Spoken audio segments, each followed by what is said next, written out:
Vous êtes toujours sur Globule Radio 90.5 et alors on va tout de suite accueillir Gérard Berru qui est en route. Il arrive là dans 2 petites minutes. Du coup, pour vous faire patienter, on va écouter le portrait qu'a préparé Mélanie. Gérard Berru, ou Berrux, je ne sais pas, est un petit peu en retard. Mais c'est un fils de paysan dans une exploitation laitière. Vous avez été mis à contribution assez tôt et assez jeune. Vous avez décidé de vous éloigner de ce choix de métier. Vous ne saviez pas vraiment quoi faire. Alors vous vous êtes dirigé vers un BTS commercial. Puis vous vous êtes arrêté au 27e BCA à Annecy, le temps de faire votre armée, avant de travailler 2 ans en banque. C'était confortable, mais pas vraiment passionnant pour vous. Alors, ça vous a tout de même permis de voyager, de réaliser un rêve de gosse à la conquête de l'Ouest entre cow-boys et Indiens. Vous êtes parti en Amérique, d'abord en travaillant dans une ferme, puis ensuite faire un road trip. Un voyage initiatique qui vous a fait vous découvrir un peu plus et vous donner un peu plus confiance en vous. En rentrant, vous étiez conscient que ce n'était pas la vraie vie, que c'était un moment hors vie, hors temps, en décalage avec la réalité. Puis vous avez décidé de faire une formation adulte. Que dis-je ? Plutôt 3 formations en même temps, avec des stages qui étaient géniaux, vous dites. Et puis, pour vos études, votre business plan avait le projet de transformer la ferme de vos parents, de la faire évoluer à votre manière. Mais pour votre papa, sa ferme, sa vie, sa passion, il ne voulait pas changer les choses, il n'était pas favorable. À chacun son jouet, celui-là, il l'avait créé et façonné à son image. Alors vous avez réfléchi à un lien, à un compromis entre un monde agricole et le commerce, et ça a été le fromage. Alors, vous en avez vendu du fromage et de la charcuterie à Chamonix, dans un magasin, puis dans un autre. Grâce à un talent certain que vous avez pour les relations publiques et les affaires, vous avez ensuite ouvert un bar à vin à l'italienne, avec des antipastis. Certains de nos auditeurs s'en souviennent certainement, le bistrot gourmand, le BG. Et vous faisiez déjà votre propre pain maison là-bas. À cette époque, vous commenciez à expérimenter la culture des blés anciens qui contient moins de gluten, qui est mieux assimilable par l'organisme. Mais bon, le bail était précaire, ça s'est fini. C'était tant mieux, vous étiez un peu fatigué et puis vous avez rebondi. Certains vous ont dit qu'ils vous achèteront votre pain et ils l'ont fait.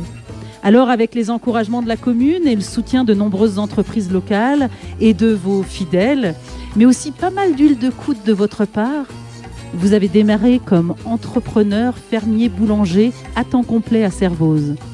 Vous enquillez les heures comme les perles, vous surusez de votre huile de coude, vous travaillez bien plus que vous aviez envisagé en galérant à vous fabriquer, à vous trouver, à quelque chose qui vous colle juste à la peau, à trouver exactement les outils nécessaires à vos besoins, à votre intuition.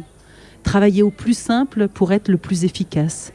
Vous cherchez, vous vous plantez, vous réussissez, vous vous épuisez et un accident de la route vous rappelle à l'ordre.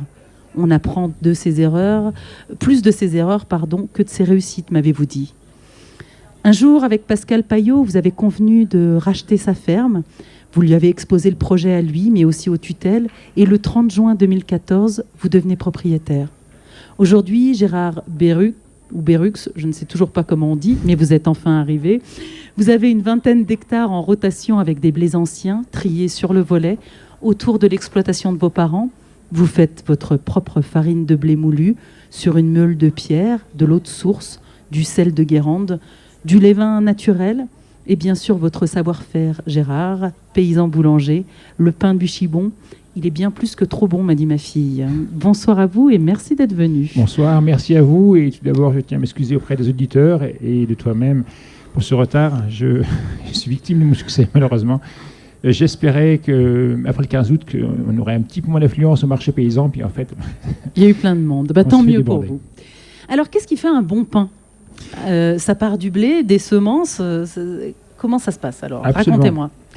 Moi, je suis partisan, effectivement, de sélectionner des blés. Je pense que tout part du blé. C'est vraiment important. Les blés anciens, gustativement, ils sont très intéressants. Ils sont un petit peu compliqués à cultiver, c'est certain. Par contre, gustativement, ils sont très intéressants. Après, le fait de produire sa propre farine fraîche tous les jours, on aura le même avantage que si on écrase, souvent je fais le parallèle pour les clients, si on écrase, si on moud du café, et si on devait consommer cette mouture de café 3 mois après, on perdrait forcément de l'arôme. Une farine fraîche, on va préserver tous les arômes de la farine. Et effectivement, gustativement, on va retrouver des arômes qu'on ne retrouve pas autrement. Et puis après, l'intérêt du levain naturel, au-delà de l'aspect technique, c'est-à-dire qu'en fait, le levain va permettre d'assimiler mieux le pain, notamment le gluten, mais il apporte également beaucoup d'arômes. Et tout ça réuni, des blés anciens, on travaille sur le vin, on aura des pains qui seront gustatifs. Alors je me rends compte qu'il y a quand même pas mal de gens qui ne savent pas exactement ce que c'est que le levain. Vous pouvez nous expliquer ce que c'est que cette chose vivante ? Bien sûr. Alors le levain, c'est très simple. Schématiquement, pour simplifier, souvent j'en parle aux clients, je leur dis, vous imaginez, vous faites une compote à la maison, on l'oublie de la cuisine, spontanément, elle va se mettre à fermenter. Voilà. Le levain, c'est une fermentation naturelle, spontanée. Alors, pour ça, on peut partir sur différentes bases. Mais schématiquement, un levain se compose à la fois de levures indigènes, qui sont propres au blé, mais on peut faire à nouveau le parallèle avec le vin, par exemple. Souvent, maintenant, il y a beaucoup de vins qui sont pas ensemencés. On va simplement utiliser les levures présentes sur le raisin. Eh bien, c'est pareil pour le blé. Les variétés de blé, en fonction du terroir, de l'écosystème dans lequel il vit, il sera riche et chargé de bactéries qui vont faire en sorte qu'effectivement, à la fois, il y aura des levures. Donc, schématiquement, on va expliquer la levure, c'est un champignon. Ça va fermenter. Qui va produire une partie carbonique et une partie alcoolique. D'accord. Voilà, c'est très simple. La bière, on utilise des levures et on garde les deux, la partie alcoolique et carbonique. Pour le vin, c'est l'inverse. Ce qui nous intéresse, c'est les parties alcooliques et les parties carboniques vont s'évaporer. Et dans le pain, par contre, nous, ce qui nous intéresse, c'est la partie carbonique qui va pouvoir faire lever la pâte. Par contre, si on travaille sur levure, par exemple sur levure de boulanger, c'est ce qu'on a créé entre parenthèses à la fin du XIXe siècle. À l'époque, c'était le syndicat des boulangers de Paris qui s'était rapproché du syndicat des brasseurs de bière en Belgique. L'idée, c'était d'arriver à solidifier la levure de bière pour l'utiliser en boulangerie. Alors ça lève très bien, ça gonfle très bien. Par contre, par rapport au levain naturel, le levain naturel contient des levures, qui a la même action qui va faire lever la pâte en produisant du gaz carbonique. Par contre, l'action acidifiante du levain, par les ferments acétiques et lactiques, vont dégrader les gluten, donc rendre plus digeste la farine et le pain, mais en plus neutraliser l'acide phytique présent naturellement dans la farine et le pain, ce qui va nous permettre d'assimiler toute la partie minérale. Ça se passe comment maintenant ? C'est-à-dire que est-ce que c'est toujours, on est toujours à travailler la nuit ou pas quand on est boulanger paysan, ou est-ce qu'on se débrouille autrement, on s'organise différemment justement avec les levains et tout ça, ou est-ce que vous bossez encore toute la nuit ? Alors, on peut effectivement travailler donc soit de nuit, soit on a la possibilité d'utiliser ce qu'on appelle des chambres de pousse. C'est un système qui va permettre de travailler de jour. On va refroidir la pâte en froid positif et ensuite elle va repartir à température maîtrisée et on va pouvoir la cuire en début de matinée. C'est ce que font la plupart des boulangers aujourd'hui, justement pour gérer leur charge de travail et puis s'ils ont des employés, pouvoir gérer leur charge salariale parce que forcément ils auront moins de charge de travail de nuit. Par contre, moi j'ai pris le parti de travailler en direct. C'est-à-dire qu'en fait, je vais pétrir, façonner et faire cuire dans la lignée.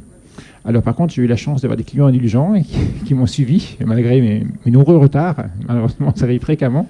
Et donc, j'ai pu modifier, notamment grâce suite à l'épisode du Covid et du confinement. J'avais un très gros marché le samedi à Salanches, pour lequel je travaillais quasiment toute la nuit. C'était vraiment dur. Toutes les semaines, de quasiment peu dormir. Je dormais en moyenne 3 fois 15 minutes, la nuit de vendredi à samedi. Et du coup, j'ai pu, en arrêtant ce marché, créer un autre marché le samedi après-midi à Servos. Et ce qui fait que maintenant, c'est le bonheur, parce que je travaille que de jour. Je travaille en direct, mais je travaille que de jour. Et ça, c'est très appréciable. D'accord. Et du coup, vous arrivez à allier votre vie de famille, parce que vous êtes marié, vous êtes papa aussi. Exactement. Et du coup, ça marche quand même tout ça. Vous arrivez quand même à vous voir. Exactement, oui. J'ai la chance aussi, c'est que, notamment grâce à Pascal Payot, c'est qu'en reprenant son exploitation, j'ai pu, en aménageant sa structure, le local dans lequel je travaille, mon fournil, c'était son ancien local où il faisait son fromage, et une partie vitrée qui donne directement sur la cuisine. Donc, c'est super très parce que vous les voyez et tout confortable. Le temps. C'est vrai. D'accord. Alors, du coup, vous privilégiez la qualité à la quantité et vous vous engagez à vendre vos produits dans un circuit court. Ça, c'est vraiment quelque chose qui est important pour vous ? Oui, tout à fait.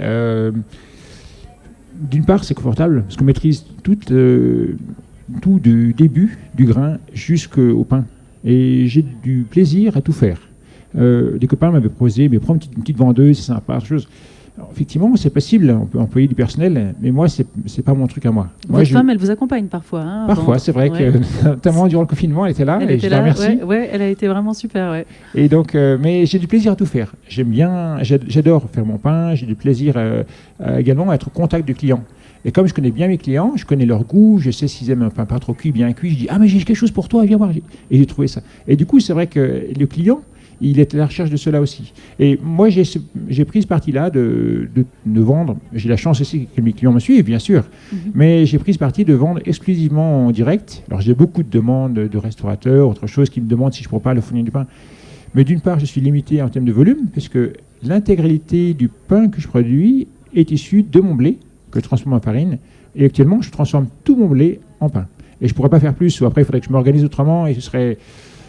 Mais ça vous convient comme ça, parce que ça reste à échelle humaine. Et... C'est ça. Alors j'aimerais que vous me racontiez un petit peu où est-ce que vous allez. C'est quoi les rendez-vous? Où est-ce qu'on vous trouve quand même? Alors c'est très simple. Hein. 3 rendez-vous par semaine, exclusivement dans la vallée de Chamonix. Le mardi après-midi de 16h à 19h sur le parking Carrefour à Chamonix. Ouais. Le mercredi, on organise un petit marché paysan à la ferme chez moi qui a pris un petit peu d'ampleur mais qui fonctionne bien. Donc ça c'est aux Ouches, hein? Exactement, aux Ouches, de rappeler aux gens. 15h à 19h aux Ouches.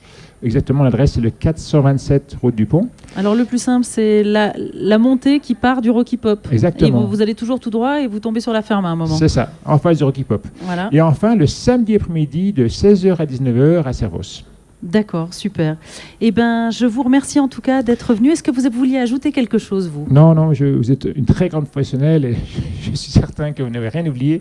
Et je vous remercie tous, les auditeurs, pour cette émission et vous en particulier. Un grand merci.